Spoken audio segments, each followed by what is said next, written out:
దేవుణ్ణి ఇలా ముందుకు పెడుతూ అలా అనిపిస్తుంది, అలా అనిపిస్తుంది.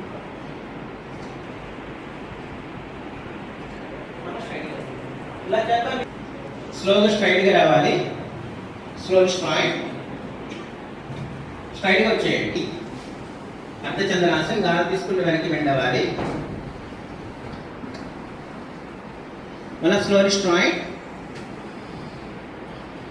మెటీరియల్ పొజిషన్, మన దేహంలో మెటీరియల్ పొజిషన్ అన్నది ఈ గాజులు బంగారం ఇవన్నీ టెంపరీ.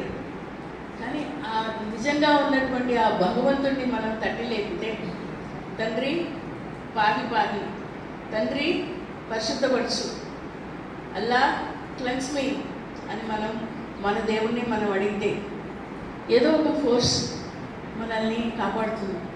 అదేదో సినిమాలో మీరు రాశారు ఒక మాట, ఈ వెనకాల ఏదో పెద్ద ఫోర్స్ ఉందప్ప అని.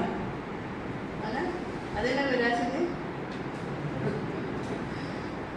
మన ప్రతి వెనకాల రాజకీయ నాయకులు ఉండరు, ఇంకొకరు ఉండరు, భగవంతుడు ఉంటాడు. ఆ విషయం మీరు ప్రతి నిమిషం గమనించండి. మనం అందరం కూడా నిజంగా చెప్పాలంటే భగవంతుని స్వరూపమై ఉన్నాము. ఆ మర్మం ఏ రోజైతే మనం గ్రహిస్తామో ఈ జీవితం అనే ప్రయాణం చాలా ఈజీ అవుతుంది.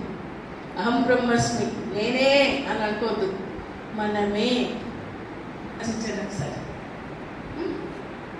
Thank you very much Babu. God bless you Babu.